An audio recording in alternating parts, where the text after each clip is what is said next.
Hadirin yang berbahagia, siapa yang tidak kenal Nahdlatul Watan?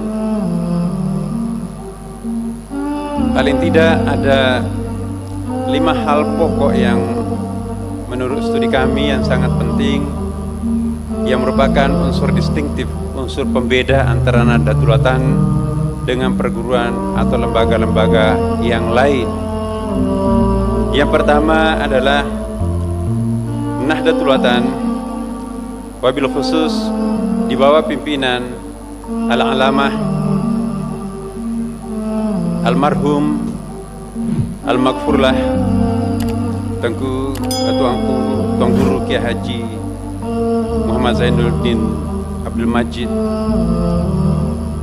Pertama adalah ikut menentukan jalannya sejarah.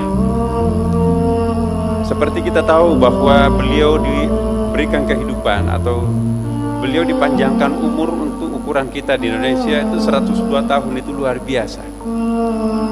Dan 102 tahun ini ya hidup di dalam masa-masa yang sangat berjuang ya. Saat-saat proklamasi kemerdekaan pada waktu itu betul-betul sangat berkeringat. Oleh karena itu wajar kalau bangsa Indonesia menganugerahkan kepadanya sebuah penghargaan yang sangat tinggi, yaitu Bintang Mahaputra Utama. Tapi rasanya tentu ini belum cukup. Mungkin sangat wajar kalau beliau kita usung untuk mendapatkan gelar pahlawan nasional.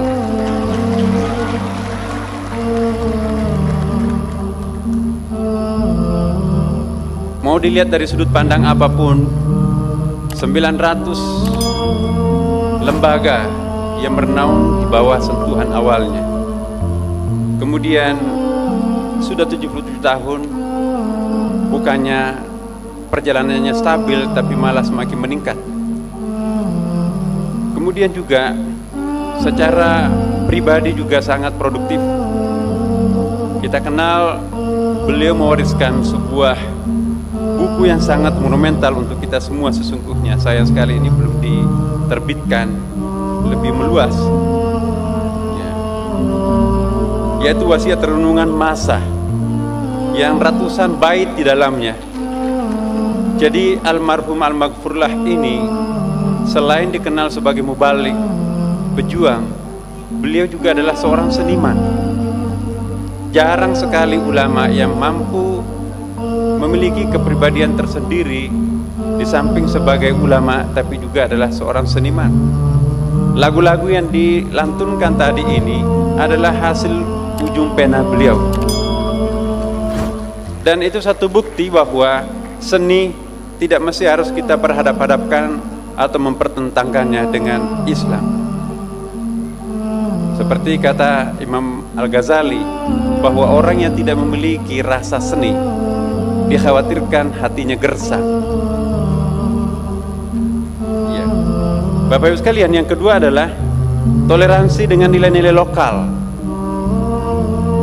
Perguruan Nahdlatul Watan dan tokoh-tokohnya kemanapun daerah pergi membuka cabang, itu tidak pernah menimbulkan ketegangan lokal. Kenapa? Karena toleransinya terhadap kebudayaan lokal seperti yang kita saksikan tadi, itu Marawis yang lebih kental dengan kebudayaan Betawi, tetapi dimainkan dengan bagus di bawah perguruan cabang Nahdlatul Watan di Jakarta. Kemudian yang ketiga adalah tidak pernah berpikir untuk menyatukan mazhab, apalagi menghilangkannya. Kita tahu bahwa beliau pernah hidup 12 tahun di Saudi Arabia, 6 tahun berguru di perguruan Salatiyah di sana. Tetapi apa yang dibawa pulang dan yang dikembangkan di negeri kita yang tercinta ini itu sangat mengindonesia, karena mereka itu atau almarhum Al-Maghfurlah ini betul-betul menjiwai suasana kebangsaan bangsa Indonesia.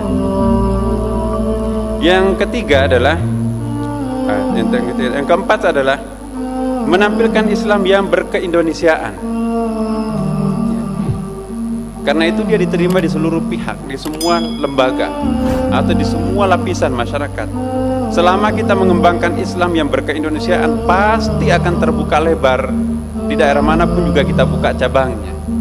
Karena itu ada beberapa perguruan dalam pengalaman kami di Kementerian Agama itu sulit sekali tumbuh di daerah-daerah yang lain karena sedikit agak eksklusif. Tapi Nahdlatul Watan ini, dimanapun benih-benihnya ditaburkan, di situ akan tumbuh subur.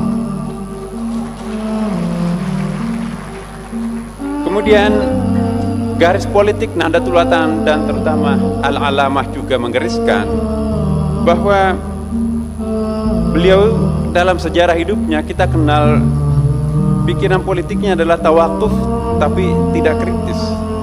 Tawakuf dan kritis. Dia selalu nurut tetapi tetap kritis. Persis sosiologi imam sholat. Jadi seorang imam itu sehebat apapun juga ada haknya makmum sekalipun perempuan untuk memberikan isyarat kalau imamnya salah, dan itu dilakukan. Dan menjadi imam yang santun. Lagi pula makmum yang dibentuknya seperti kita semua di sini adalah makmum yang sopan. Kalau sudah ada imam yang santun, makmum yang sopan, diikat oleh imamah, konsep kepemimpinan yang bagus, maka insya Allah akan lahir sebuah masyarakat ideal seperti yang digambarkan tadi oleh Pak Hatta Rajasa, calon wakil presiden kita. Di samping itu juga adalah mengusung Islam tanpa harus melalui jalan formal. Ini ciri khas Nahdlatul Watan. Tidak terlalu mempersoalkan simbol-simbol keagamaan, tetapi yang penting adalah substansi keislaman itu harus hadir di dalam hati masyarakat kita. Hadirin yang saya muliakan, poin-poin yang sangat penting ini saya kira selama Nahdlatul Watan tidak bergeser, maka insya Allah Nahdlatul Watan ke depan itu nanti akan semakin berkembang. Terakhir dari saya adalah ingin menyampaikan kepada kita semua bahwa tantangan kita di masa depan itu luar biasa besarnya. Harapan-harapan dunia Islam terhadap umat Islam Indonesia ini juga sangat besar. Harapan umat Islam, terutama dunia Islam, terhadap Indonesia sebagai negara paling besar jumlah penduduknya di dunia ini. Demikian pula juga harapan mereka untuk menjadikan Indonesia ini sebagai contoh. Bahkan terakhir kemarin ada yang mengatakan bahwa peradaban Islam di masa akan datang itu kita tunggu mungkin akan mengalami pergeseran, bukan lagi di kawasan Teluk Timur Tengah, tetapi itu akan bergeser ke Indonesia atau Asia Tenggara ini. Nah, saya kira potensi yang dimiliki bangsa Indonesia, potensi demokratisnya, potensi geografisnya, potensi kekayaan alamnya, dan potensi SDM-nya, dan lain-lain potensinya yang kita miliki ini memang sangat memenuhi syarat untuk menjadi pemandu peradaban dunia Islam di abad modern yang akan datang. Karena itu Nahdlatul Watan salah satu institusi yang sangat kita harapkan untuk memberikan penguatan-penguatan bagaimana menyiapkan pangkalan pendaratan untuk hadirnya sebuah bangsa di kawasan Asia Tenggara ini yang bernama Indonesia untuk menjadi imam peradaban Islam masa depan. Demikian Bapak Ibu sekalian. Wallahu muwaffiq ila sabilir rasyad. Wassalamualaikum warahmatullahi wabarakatuh. Waalaikumsalam warahmatullahi wabarakatuh.